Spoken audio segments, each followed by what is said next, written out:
Merci Sonia. Donc j'espère que vous m'entendez bien. Euh, voilà.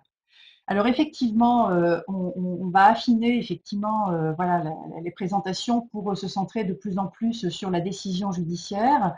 J'ai beaucoup apprécié les précédentes interventions et je trouve que finalement ça s'agence bien puisque Philippe Damier a évoqué des choses effectivement que j'aurais pu aussi évoquer et qui vont être d'ailleurs voilà, faire un peu écho à ce que je vais vous dire aussi. Donc voilà.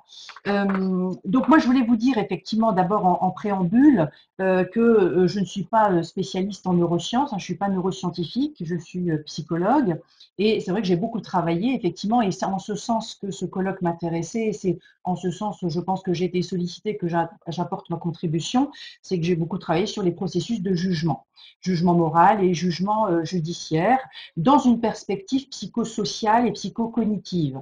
Voilà, donc ça c'est important aussi de le dire parce que les psychologues, effectivement, il y a une pluralité de spécialités et mon champ c'est plus la psychologie socio-cognitive, la cognition sociale et donc voilà, j'aborderai aussi un peu cette intervention dans cette perspective. Voilà. Donc bien évidemment, ma présentation sera synthétique et non exhaustive, puisque là il s'agissait de faire un peu un état des lieux, effectivement, des recherches mettant en lien justement le jugement judiciaire avec les neurosciences. Et il y a finalement énormément de recherches qui sont faites depuis des années. Donc forcément, effectivement, ma présentation sera synthétique et non exhaustive. Et elle va être accompagnée justement d'un tout petit PowerPoint diaporama qui va vous permettre de suivre mes propos. Voilà. Euh, euh, donc d'abord, effectivement, vous le savez, effectivement, il y a une utilisation croissante des neurosciences dans la procédure judiciaire. Donc il y a certains auteurs, effectivement, tels que Shen, par exemple, retracent dans des articles les premières expériences, et notamment dans les années 30-40 aux États-Unis, lorsque l'électroencéphalogramme avait été utilisé les premières fois dans des affaires impliquant notamment des accusés épileptiques. Et donc c'est d'ailleurs repris voilà, par un avocat, père, en 1958, qui évoque effectivement ce type d'affaires et justement l'utilisation effectivement de l'électroencéphalogramme, notamment pendant un procès. Voilà. Ensuite, effectivement, c'est vrai que les auteurs signalent aussi fréquemment dans les articles la date de 1981. Vous vous souvenez peut-être, pour les plus anciens, que c'est la tentative d'assassinat de Ronald Reagan aux États-Unis. Et ils disent que finalement, c'est l'un des cas qui a été le plus médiatisé, dans lesquels les neurosciences, justement, ont été convoquées, puisque pendant ce procès de l'auteur, qui était Insclay, on a présenté effectivement des scanners. Voilà. Et effectivement, cet accusé a été déclaré non coupable pour cause d'aliénation mentale et interné en hôpital psychiatrique. Et d'ailleurs, effectivement, j'ai vu effectivement qu'il était hospitalisé et il est sorti en 2016. Donc ça, c'est voilà pour juste montrer effectivement qu'il y a des premières effectivement utilisations des neurosciences, voilà, dans des procès aux États-Unis et qui sont cités voilà souvent dans la littérature scientifique. Bien évidemment, effectivement, ces dernières décennies, comme le disent un certain nombre d'auteurs, vous voyez que je vous ai mis à chaque fois des noms d'auteurs pour vous donner des exemples, effectivement, voilà, que vous pourrez retrouver. Et de toute façon, effectivement, il y aura les actes, donc ce sera plus développé. Vous pourrez retrouver ces références et voilà, approfondir certains points si vous le souhaitez. Donc effectivement, il y a le recours aux neurosciences voilà, qui a beaucoup augmenté au cours de ces dernières décennies et plus particulièrement ces 2 dernières décennies, depuis les années 2000. Par rapport à cette utilisation des neurosciences, il y a un auteur qui est repris par pas mal effectivement de chercheurs ensuite, c'est Jones en 2013, qui finalement a essayé de faire un peu une catégorisation à partir des différentes applications possibles des neurosciences en milieu judiciaire. Et donc, vous voyez qu'effectivement, j'ai repris brièvement ce qu'il donne, puisqu'effectivement, d'autres auteurs se basent sur cette classification. Donc, il dit en fait qu'il y a différentes manières voilà, d'apporter effectivement une aide neuroscientifique à la justice.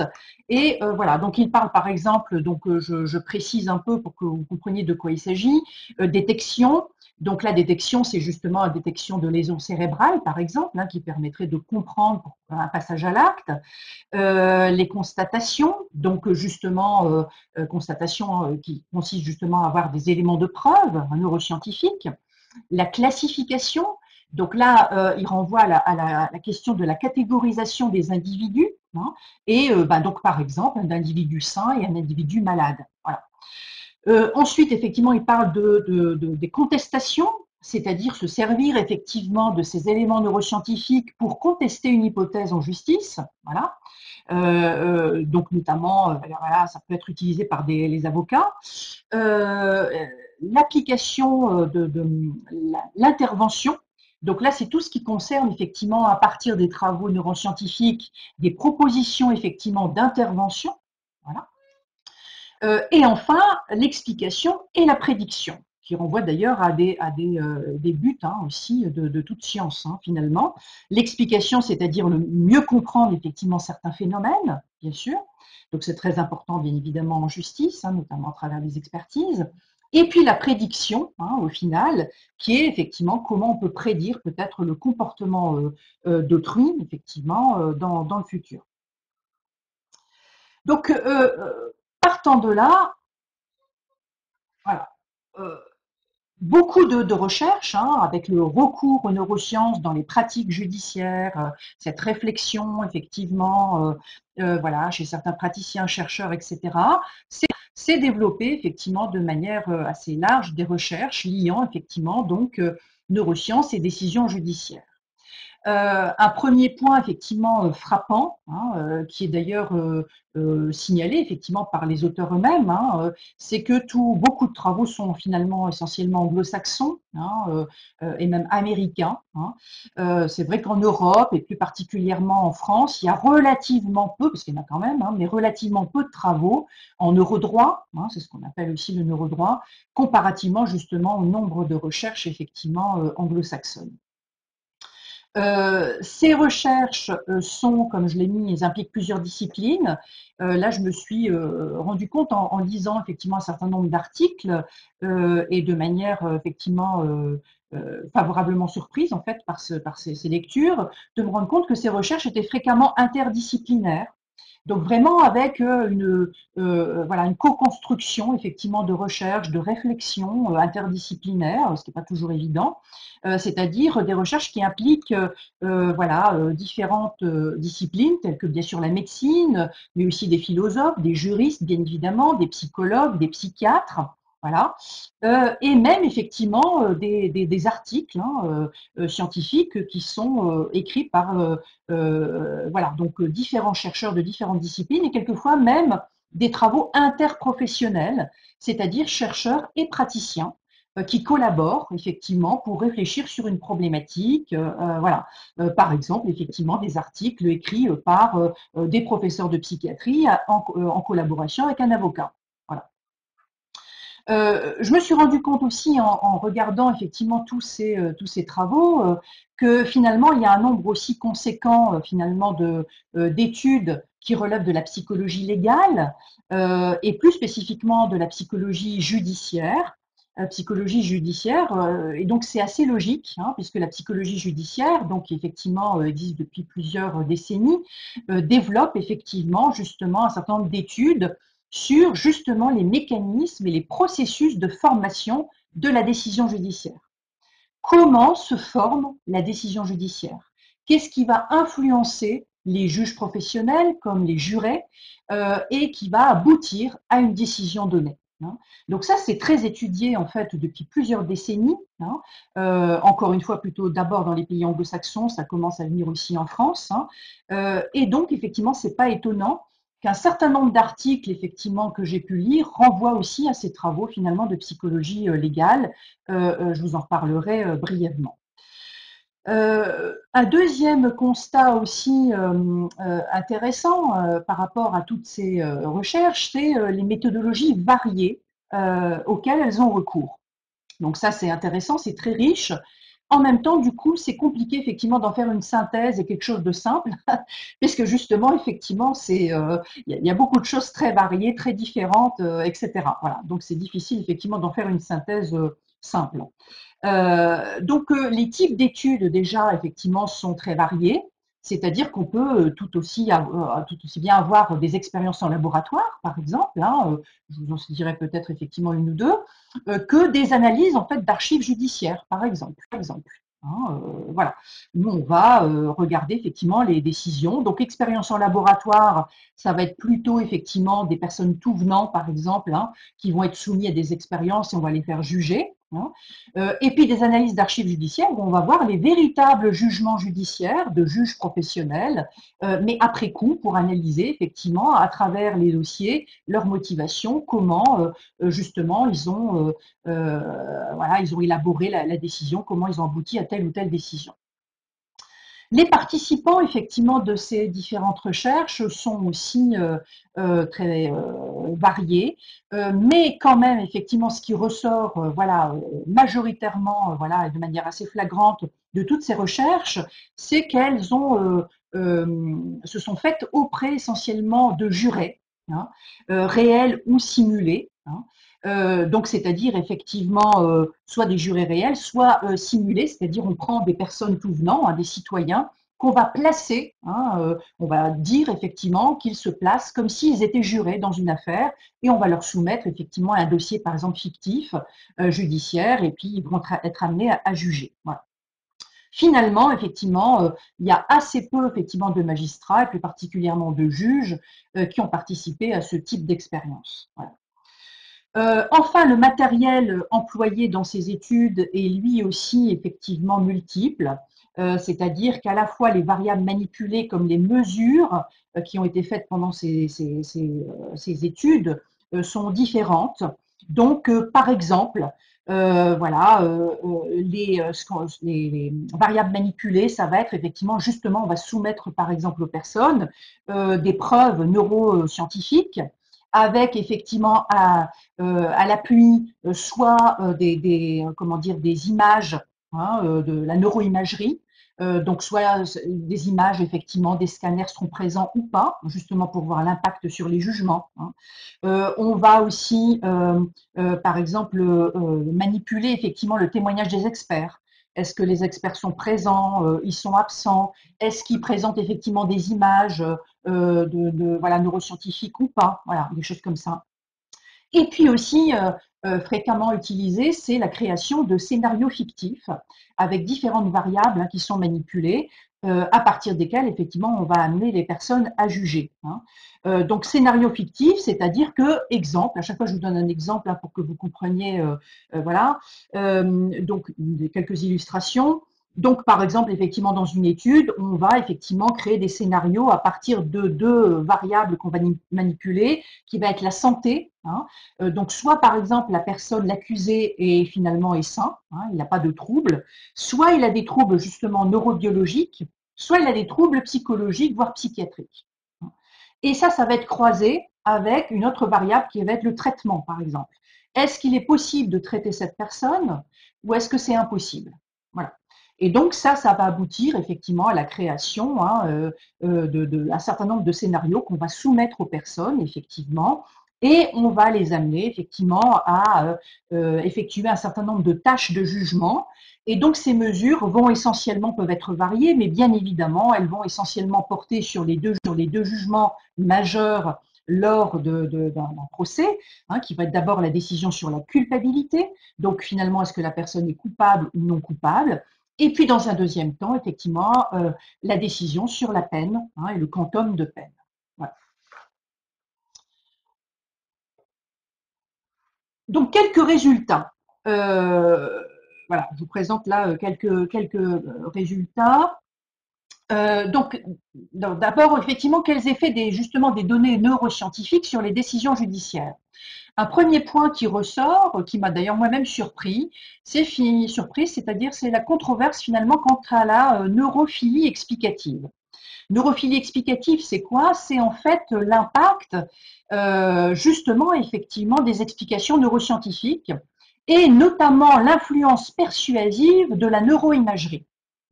C'est-à-dire qu'à un moment donné, effectivement, beaucoup d'auteurs disaient effectivement que le fait de montrer des images du cerveau avait un impact très fort, effectivement, sur les juges au sens large, entre guillemets, c'est-à-dire des juges professionnels comme des jurés, des personnes qui sont amenées à juger, et que finalement, ils vont être effectivement séduits, persuadés, dès lors qu'effectivement, il va y avoir un scanner, par exemple, dans une expertise. Et ça, en fait, c'est assez controversé, puisqu'il y a quasiment autant d'études qui montrent que c'est le cas, que d'autres qui ne le montrent pas. Donc voilà. Donc finalement, c'est pas encore vraiment tranché. C'est apparemment compliqué. Il y a certainement peut-être d'autres variables qui interviennent et qui fait effectivement que c'est assez controversé. Donc il y a effectivement certaines études qui montrent effectivement que oui, et notamment effectivement certains auteurs vont dire que c'est notamment valable cette fascination pour des personnes naïves qui ne sont pas scientifiques justement, qui vont peut-être être justement plus voilà, fascinés effectivement par les scanners, par toutes les preuves neuroscientifiques, etc. Mais en même temps, effectivement, un certain nombre d'auteurs ont montré effectivement que ça avait un impact aussi sur les magistrats. Donc ça, c'est une des études effectivement justement qui a été faite. Je vous ai mis la référence là par exemple de Moulin, Valérie Moulin, qui est en Suisse. En 2018, et puis il y a eu une nouvelle publication plus récente en 2020, effectivement, qui justement, c'est une des études qui a été faite auprès vraiment de juges, une soixantaine de juges à la fois français et suisses, où on a soumis en fait à des personnes justement des cas cliniques aux magistrats, avec effectivement qui résumait justement une expertise psy, avec ou sans justement nos données neuroscientifiques. Et on s'aperçoit effectivement que les magistrats vont être sensibles à ces données neuroscientifiques et ils vont percevoir en fait l'expertise de meilleure qualité, ils vont l'estimer plus crédible, voilà, plus scientifique, plus convaincante, dès lors effectivement qu'il y a ce type de données. Et ça va d'ailleurs entraîner effectivement une diminution de la responsabilité pénale attribuée à l'accusé. Donc voilà un exemple effectivement de recherche, mais comme je vous l'ai dit, effectivement, cet effet effectivement des données, des images effectivement de la neuroimagerie n'est pas retrouvé dans toutes les études. Voilà. Deuxième point effectivement qu'on observe, c'est effectivement donc le peu ou pas d'effet sur les jugements de culpabilité et finalement relativement peu sur la peine, sauf sur la condamnation finalement à mort. Donc effectivement, comme on se situe dans des études essentiellement américaines, forcément, effectivement, c'est quelque chose d'important. Et effectivement, certains auteurs concluent en disant que finalement, les effets des témoignages et des données neuroscientifiques sont finalement suffisamment forts pour empêcher une condamnation à mort, mais trop faibles pour avoir un doute quant à la culpabilité de la personne, en fait. Voilà. Et donc, voilà, effet finalement mitigé. Voilà. Autre effectivement résultat, certains auteurs le parlent d'ailleurs d'un effet paradoxal des éléments scientifiques sur les jugements.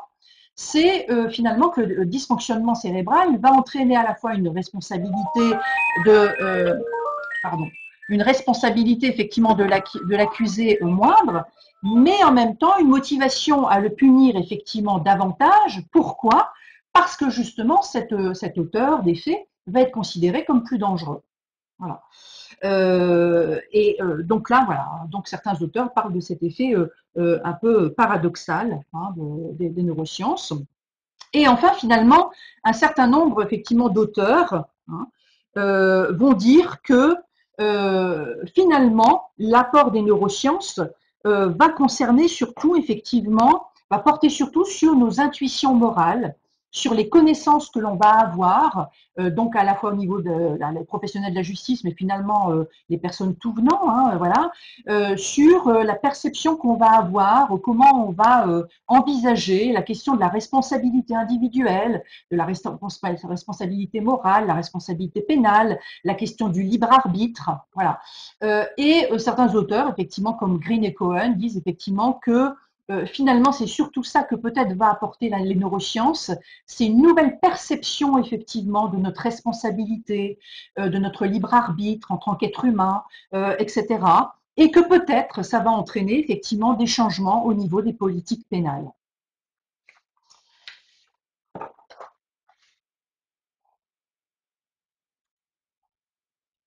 Autre type de résultat, là je vous en parle effectivement rapidement, mais c'est parce qu'effectivement c'est aussi un peu intéressant et original.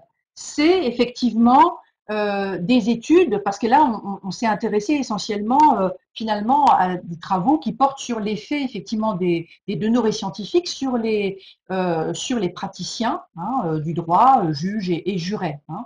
Mais finalement, il y a certaines études qui ont aussi examiné les réactions neurophysiologiques chez les juges. Donc ça, c'est assez intéressant aussi.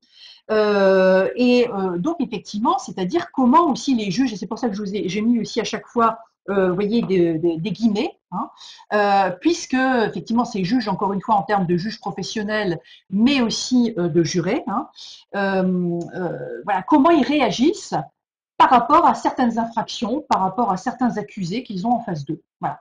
Donc il y a une synthèse effectivement de plusieurs recherches qui est proposée par Papillon en 2013, qui est une juriste, hein, mais effectivement qui fait une synthèse assez effectivement étayée hein, de toutes les recherches, en citant d'ailleurs un certain nombre de travaux en psychologie expérimentale, sur les réactions voilà, neurophysiologiques des juges au sens large par rapport notamment donc à leurs caractéristiques personnelles telles que les visages et leurs caractéristiques sociales telles que leur groupe d'appartenance. Et donc, vous voyez qu'effectivement, il y a eu recours à différentes méthodes là aussi, c'est-à-dire soit on présente par exemple des photos, hein, quand c'est des expériences, voilà, on peut pas, donc on peut faire effectivement quelquefois des photos hein, voilà, qu'on contrôle. L'IAT, c'est un test d'association implicite, voilà, qui est utilisé aussi en psychologie, soit bien sûr effectivement l'IRM, des archives, donc là aussi, hein, elle évoque effectivement plusieurs méthodes. Et au niveau effectivement justement de l'IRM, ce qui est intéressant, c'est que en fait, ils ont effectivement voilà, mesuré effectivement donc du coup l'activité cérébrale effectivement des personnes pendant leur tâche de jugement. Et donc effectivement, les participants, par exemple, dans une expérience, devaient juger en fait des personnes qui justement relevaient de trois groupes différents. Soit effectivement c'était des personnes qui étaient sans domicile fixe, soit c'était des personnes qui étaient toxicomanes, soit c'était des personnes qui n'appartenaient à aucun de ces groupes, ces deux groupes, et qui étaient finalement appartenaient à une classe moyenne. Voilà. Et en fait, ces chercheurs se sont rendus compte que les parties cérébrales activées étaient totalement différentes selon effectivement l'appartenance groupale de l'accusé. Voilà. Et alors après, effectivement, justement, ils développent. Donc là, je laisserai la place, si vous avez des questions aux neuroscientifiques, de répondre. C'est-à-dire qu'ils disent, par exemple, qu'il y a une non-activation du cortex préfrontal médian quand on a affaire à des groupes stigmatisés. Et eux, du coup, évoquent la question à partir de là, hein, en disant qu'effectivement, ce contexte préfrontal est important dans la prise de décision. Hein. Et eux, ils disent effectivement que finalement, quand on est face à des groupes stigmatisés, est-ce que finalement, ça, comment dire, annihile pas en fait annihile pas un peu nos émotions, comme a évoqué effectivement Philippe Damier juste avant, et ils vont jusqu'à parler effectivement de processus peut-être de déshumanisation. C'est-à-dire qu'on va avoir, comme c'était évoqué à la précédente intervention, moins d'émotions, donc moins d'empathie, et donc peut-être un processus de déshumanisation face à certaines catégories de personnes. Voilà. Euh, voilà. Et puis bien évidemment les visages aussi. Là aussi, on sait très bien par un certain nombre d'ailleurs déjà d'études en psychologie, hein, voilà, que les visages effectivement sont très informatifs. Effectivement, on va en inférer un certain nombre de traits de personnalité, on va en inférer un certain nombre de choses qui vont nous permettre de juger hein, à partir de l'apparence finalement physique de la personne. Voilà. Euh,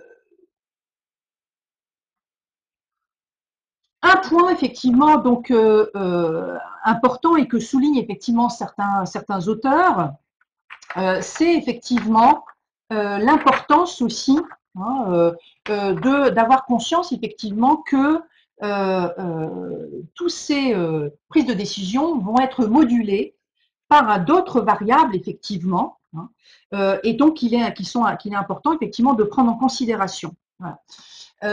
Donc des variables qui sont liées à la fois à l'accusé, le prévenu, et des variables légales. Donc là, on voit bien d'ailleurs encore une fois, hein, combien effectivement, vous voyez, les décisions judiciaires relèvent à la fois de variables légales et ce qu'on appelle en psychologie des variables extralégales, c'est-à-dire qui se situent en dehors du champ légal, mais qui vont intervenir et qui vont influencer les jugements, souvent à l'insu des personnes, bien sûr, voilà, mais aussi des variables finalement personnelles et situationnelles.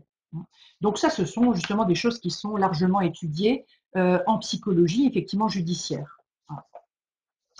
Euh, donc effectivement, je vous ai mis quelques exemples, hein, justement, de variables effectivement liées à l'accusé, qui ont été évoquées justement aussi par les intervenants précédents, hein, tels que les appartenances, hein, la race, l'ethnie, la religion, bien sûr selon le genre, l'âge, l'apparence physique, le statut social de la personne.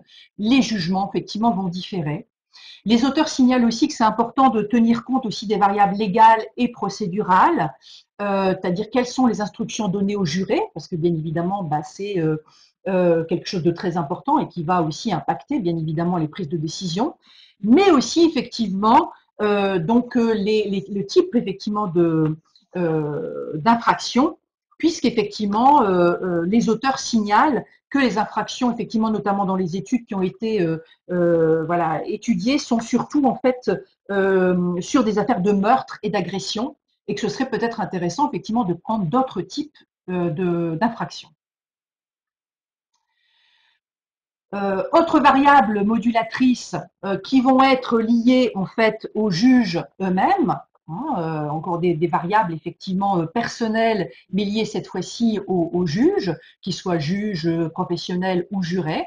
Donc bien évidemment le niveau de formation scientifique, puisqu'apparemment, effectivement, certains auteurs disent que selon effectivement notre degré de formation scientifique, bien évidemment, les données neuroscientifiques n'auront pas le même impact. Voilà. Ensuite, effectivement, nos attitudes, et notamment les attitudes effectivement de ces juges, encore une fois au sens large, par rapport effectivement notamment aux neurosciences, qu'est-ce qu'ils en pensent, hein, voilà, nos croyances, et notamment nos croyances en la justice et dans le libre arbitre. Donc là, ça renvoie aussi à plein de travaux effectivement intéressants. Alors par rapport à la justice, et non seulement le système judiciaire, mais aussi on sait par exemple en psychologie effectivement qu'il y a cette croyance importante en la justice du monde, ce qu'on appelle la théorie du monde juste, qui a été élaborée par Lerner en 1980 et qui fait qu'on va penser effectivement que ce qui nous arrive et ce qui arrive aux autres, finalement, c'est justifié, c'est mérité, puisque le monde est juste. Voilà. Donc cette croyance est bien évidemment variable d'un individu à l'autre, et en plus, effectivement, il y a une distinction entre on va percevoir quelque chose de juste pour soi, mais pas forcément pour autrui, et inversement. Voilà. Donc il y a effectivement cette dimension qui est importante, et puis la croyance aussi en libre arbitre ou pas. Et là aussi, on sait effectivement, il y a d'ailleurs des outils qui le mesurent actuellement, hein, des questionnaires qui ont été validés, qui mesurent effectivement ces croyances dans le libre arbitre, puisqu'effectivement on sait qu'il y a des personnes qui vont être davantage ce qu'on appelle libertariennes, c'est-à-dire penser que justement on est libre finalement de ses actes, on a le choix d'agir ou de ne pas agir, mais il y a des personnes qui vont penser l'inverse, qui vont penser effectivement qu'on est déterminé. Et c'est donc les déterministes. Voilà. Et enfin, il y a les compatibilistes, c'est-à-dire qui vont considérer les deux perspectives. Hein. Ça, c'est quand même effectivement important parce qu'on s'aperçoit que selon ces croyances, bien évidemment, ça va avoir un impact sur nos perceptions des comportements d'autrui et donc nos jugements à l'égard d'autrui. Hein.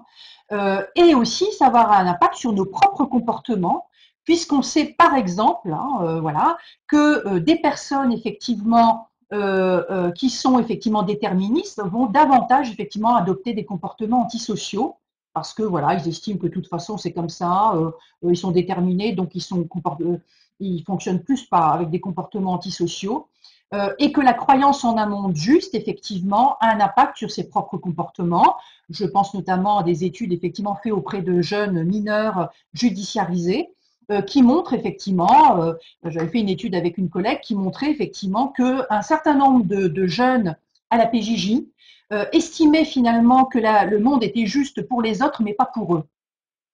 Et donc, ils expliquaient finalement leur passage à l'acte, et on peut le comprendre, justement par un équilibre, finalement. Eh ben, il fallait effectivement rétablir finalement cet équilibre de justice, puisque c'est juste pour les autres, mais pas pour moi. Voilà.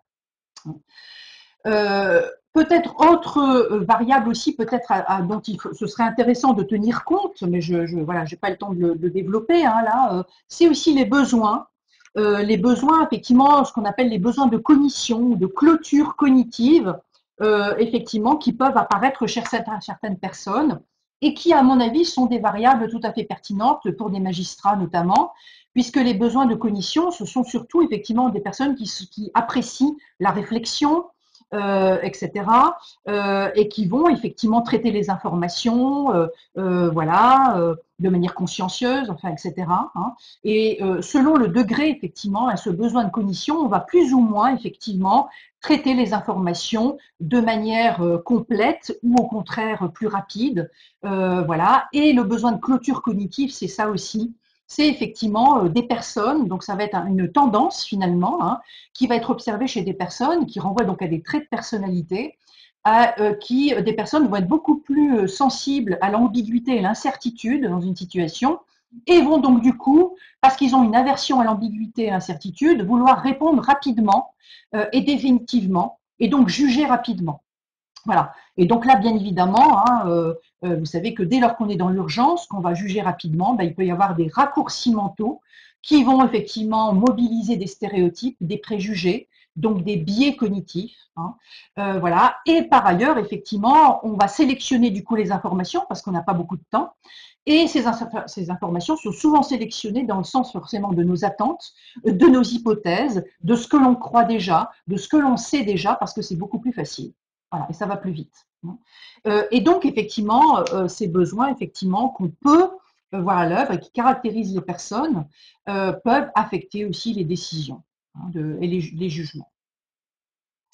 Enfin, effectivement, des variables, donc il y a des variables personnelles, hein, vous voyez, situationnelles, mais aussi effectivement donc des variables finalement environnementales, hein, puisque outre les biais cognitifs qui sont liés directement à la perception humaine, il existe aussi un certain nombre de biais qui sont liés à notre environnement physique et social, hein, d'où la pertinence de l'approche psychosocio-cognitive, hein, puisque forcément, dans l'approche psychosocio-cognitive, on considère l'être humain effectivement comme au centre effectivement d'une interaction entre effectivement soi, ce que je suis, en relation, en interaction avec autrui, qui va être quelqu'un que je juge, par exemple, ou celui qui me juge, et tout ça s'inscrit effectivement dans un contexte, dans une situation, dans un environnement.